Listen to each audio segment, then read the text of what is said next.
நீ என்னெல்லாம் பண்ணன்றது எங்களுக்கு தெரியாதா? இப்ப என்னமோ பெரிய நல்லவ மாதிரி வந்து பேசாத. நீ பீச்ல போயிட்டு என்ன கேள்வி கேட்டன்றது எங்களுக்கு தெரியாதா? அப்படிங்கிற மாதிரிலாம் வந்து கேட்டிருந்தீங்க. I am a journalism student. And நான் பப்ளிக் கிட்ட வந்து உங்க முதல் முத்தம் பத்தி கேட்டதோ, இல்ல ஹக் பத்தி கேட்டதோ, இல்ல வந்து செலிபிரிட்டிஸ் கிட்ட வந்து டேபு டாபிக்ஸ் பத்தி கேட்டதோ, இது எல்லாமே வந்து ஒரு சொசைட்டில டேபு டாபிக்ஸை பத்தி பேசணும், தமிழ் சமூகம் பேசணும் அப்படின்றதுக்காக தான். ஸோ அதை இங்க ஒரு பொண்ணு கேட்டதுனால தான் இப்போ உங்களுக்கு பிரச்சனை. நான் இங்க வந்து ஒரு கேரக்டர் அசாசினேட்டட் விமனா இருக்கிறேன். மற்றபடி வந்து நான் ஆரம்பத்திலிருந்தே எல்லாமே சோஷியல் பெர்ஸ்பெக்டிவ்ல தான் பண்றேன்.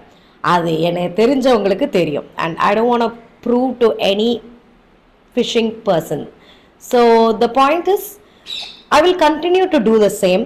அண்ட் ஆல்சோ என்னுடைய உரையாடல்கள், நான் பண்ணுற கான்டென்ட் எல்லாமே வந்து ஒரு சொசைட்டல் டிஸ்கஷனை கொண்டு வரதுக்கு தான் இருக்கும். அன்எத்திக்கலாக எதுவுமே இருக்காது. யா, தட்ஸ் இட். Bye bye. இவ பொம்பளை ரபடியாச்சே. லா பாயிண்ட்ஸ் எல்லாம் நிறைய பேசுவாங்க சகல. சரி, நீங்க பேசிக்கிறீங்க, நான் பின்னால ஒளிஞ்சிருக்கேன். கோவக்கார சகல கைய நீட்டி போட்டு அசிங்கமாயி சொன்னா புரிஞ்சுக்க.